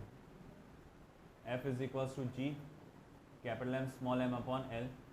ये a minus a cancel हो जाएगा, बचेगा सिर्फ L upon a into a plus L। LL cancel हुआ, f is equals to G capital M small m upon a into a plus L। That's it, है ना। इस तरह से ही रहेगा फाइनल आंसर। कुछ किताबों में x को यहाँ से यहाँ तक ना गिनकर, हमको मालूम है ये डिस्टेंस तो दिया हुआ है, तो कुछ किताबों में x को यहाँ से लेकर यहाँ तक ना गिनकर सिर्फ इतना लिया हुआ है, इसको x पकड़ा है। यही प्रॉब्लम आपको है, एग्जैक्ट यही प्रॉब्लम। x उसने यहाँ तक पकड़ा, ये तो डिस्टेंस मालूम है अपने को a है करके, तो यहाँ तक पकड़ा हुआ है। तो अब बताओ इस प्रॉब्लम में प्रोसीजर फिर से सेम है, सिर्फ लिमिट्स बदलेगा। अब बताओ कि लिमिट क्या लूंगा मैं, और हाँ डिस्टेंस की वैल्यू बदल जाएगी। जैसे कि अब ये यहाँ से लेकर यहाँ तक का डिस्टेंस अब x की जगह x प्लस a लिखा जाएगा, x की जगह x प्लस a लिखा जाएगा और यहाँ x रहेगा। तो अब बताओ लिमिट्स क्या देंगे आप।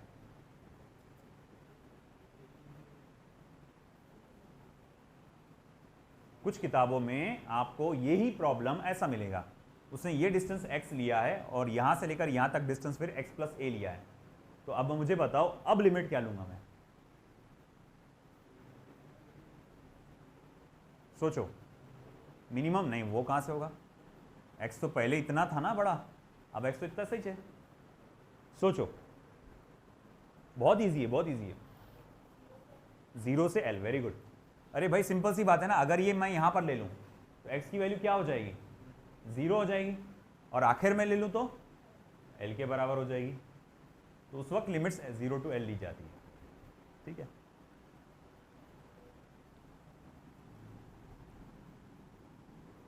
लिख लो।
चलो ये आज का आखिरी प्रॉब्लम।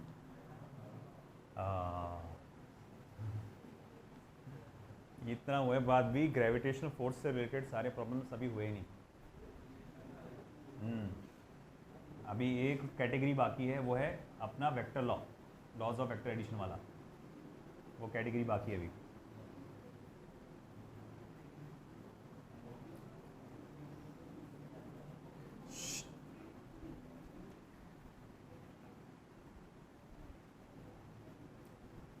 बेटा बातें मत करो, अगली बार ऐसा नहीं बोलूंगा। ये हो गया।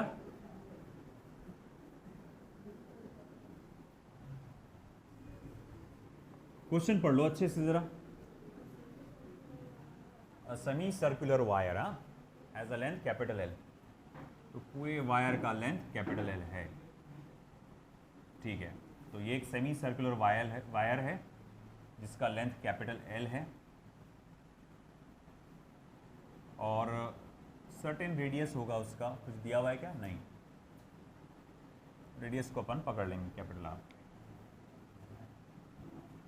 और मैं ये इसका एक्सेस पकड़ता हूँ, ये इसका सेंटर है ओ,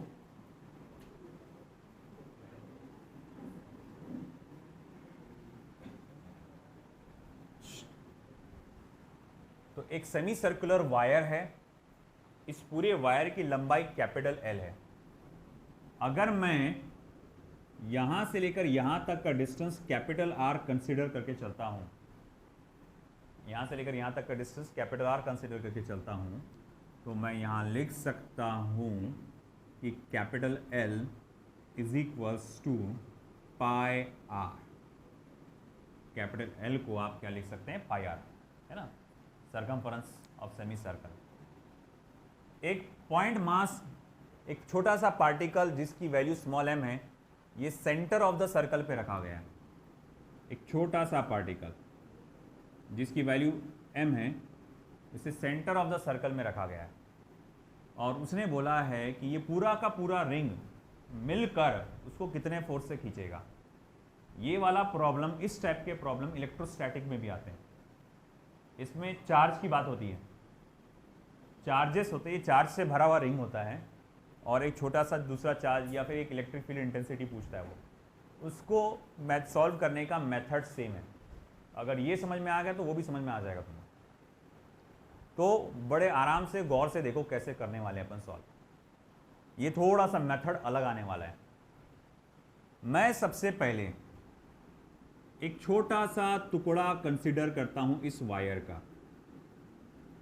I have considered a very small length of this wire,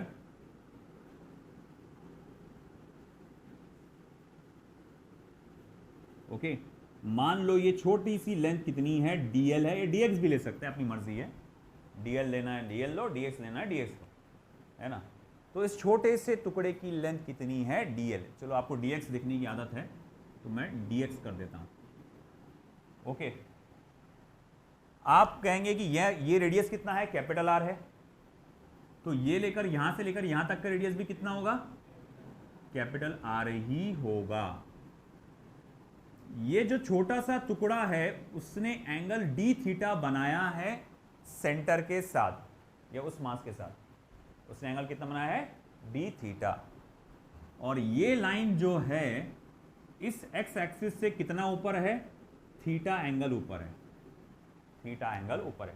पहले यहां तक समझ लो पूरा अच्छे से। ये समझ में आ गया? आपने छोटा सा कंसीडर किए पार्ट और हमने कहा कि अच्छा ठीक है, ये इसने एंगल कितना बनाया? D theta. ये लेंथ कितनी होंगी? आर।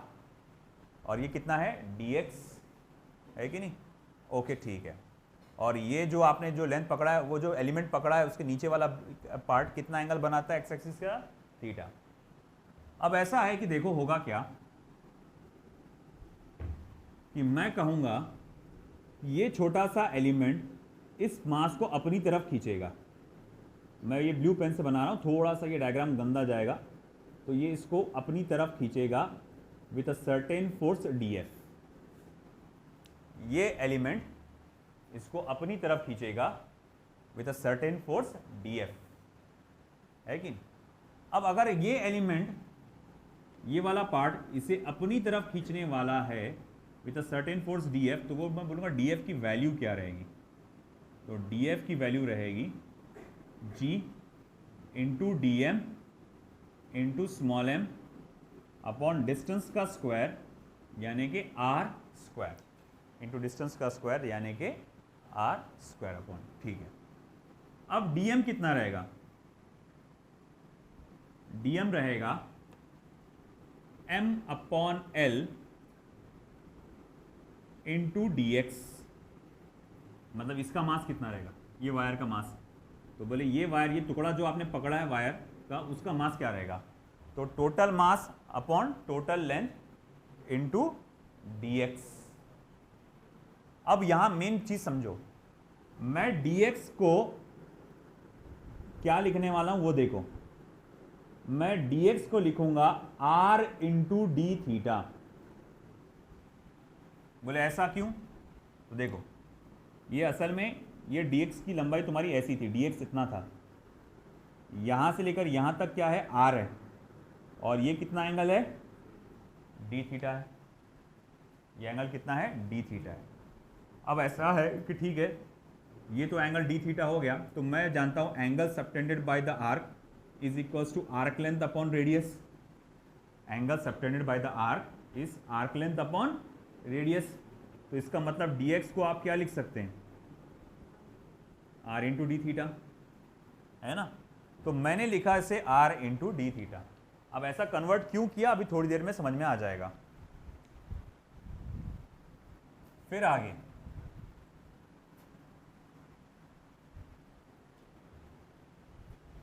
ओके, ये वैल्यू मैं यहां डाल दूंगा, therefore dF is equals to G,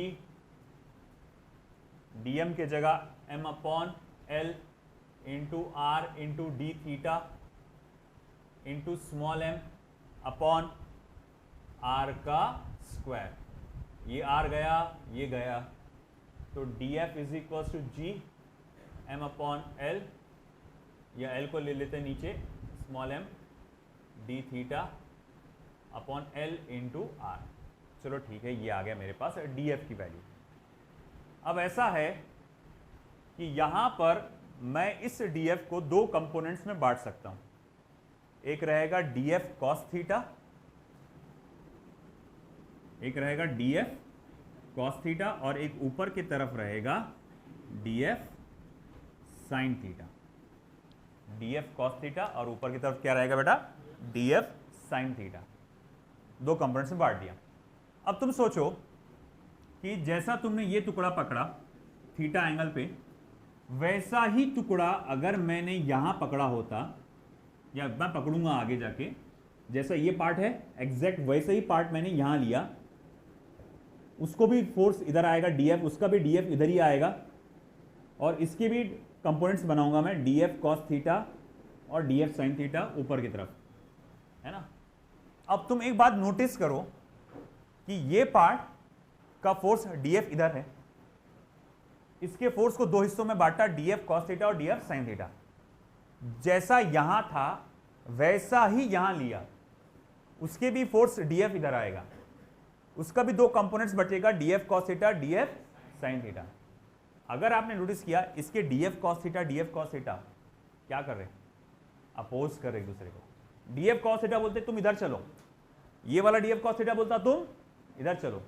तो भैया ये दोनों एक दूसरे को क्या कर रहे? अपोज कर रहे, और ये एक दूसरे की वैल्यू को क्या कर देंगे? कैंसिल कर देंगे। मगर dF sin थीटा देखो कैसा है ना? dF sin थीटा, इसका dF sin थीटा इस डायरेक्शन में है, इसका dF sin थीटा भी इस डायरेक्शन में है।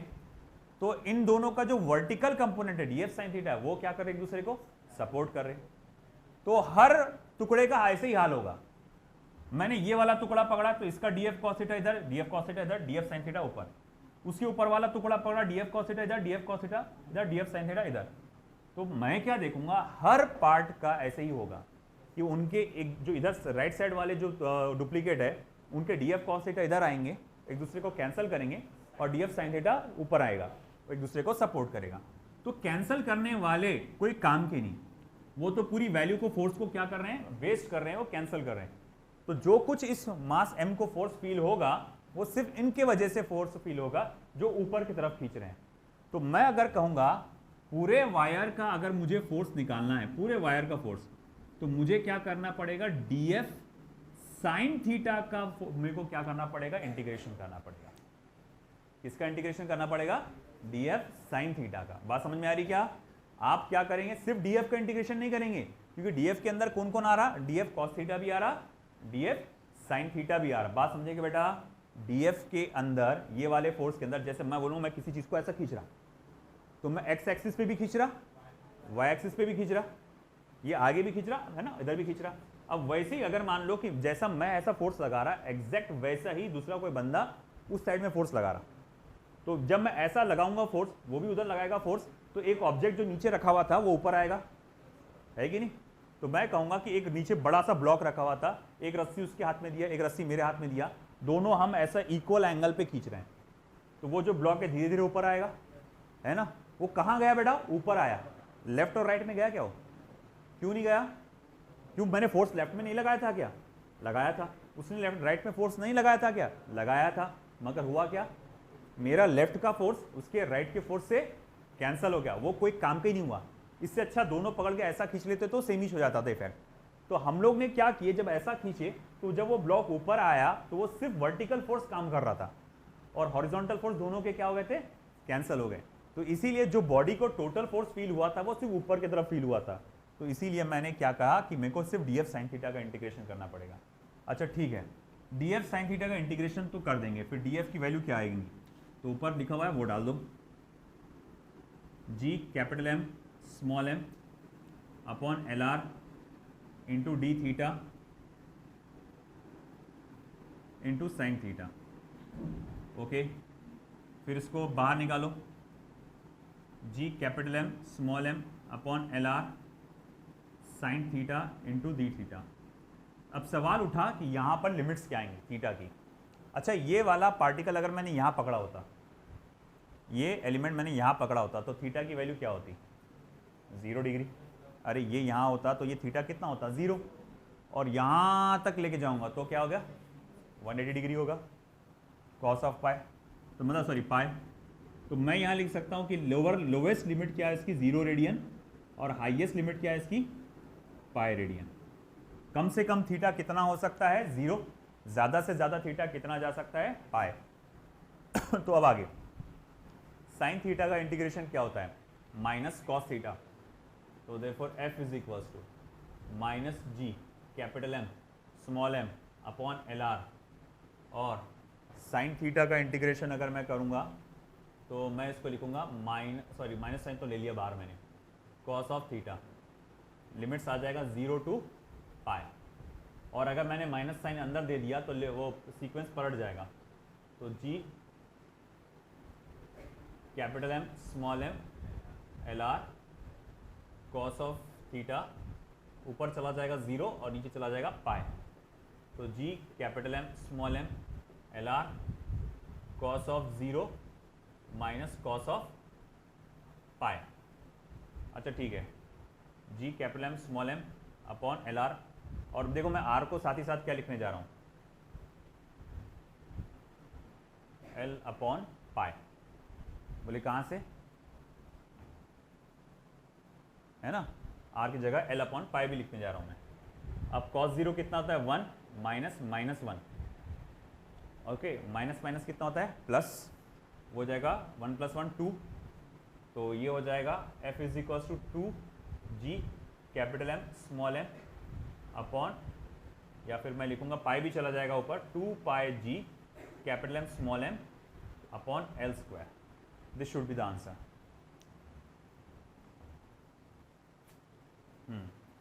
That's the answer. समझ में आया क्या भैया, है ना? देख लो फिर से, आपने ये एलिमेंट कंसिडर किया, आपने कहा कि देखो वो वायर जो पूरा है ना उसकी लंबाई L है, अगर मैं उसका रेडियस R मान के चलूँ तो L equals to pi R लिख सकता हूँ। मैंने एक छोटा सा एलिमेंट कंसिडर किया dx, है ना, जिसकी लेंथ dx थी, ये वाले मास को वो ऊपर खींचेगा, हाँ जी df फोर्स से ऊपर खींचेगा, तो बोले वो फोर्स कितना होगा, तो वो जी लग भी नहीं रहा हो, जी इंटू इसका मास मल्टीप्लाई बाय इसका मास अपॉन ये डिस्टेंस का स्क्वायर। अब dm क्या है, m upon L into D X, और dx को मैंने r into D theta change किया। अब देखो क्यों चेंज किया, क्योंकि यहाँ एक वेरिएबल थीटा है। अगर इस इक्वेशन को मैं dx में रखता तो आपका फंक्शन x में है, थीटा में है, और आप उसका जो डिफरेंशियल dx में है, ये नहीं हो पाएगा। जैसे जब आप इंटीग्रेशन करते हैं तो x raise to power n into D X करते हैं ना, कभी इसको x raise to power n into D T करते हैं क्या, हैं? ये इक्वेशन अलग, डिफरेंशियल अलग, ऐसा होता है क्या? दोनों सेम कैटेगरी में लाना ज़रूरी है ना।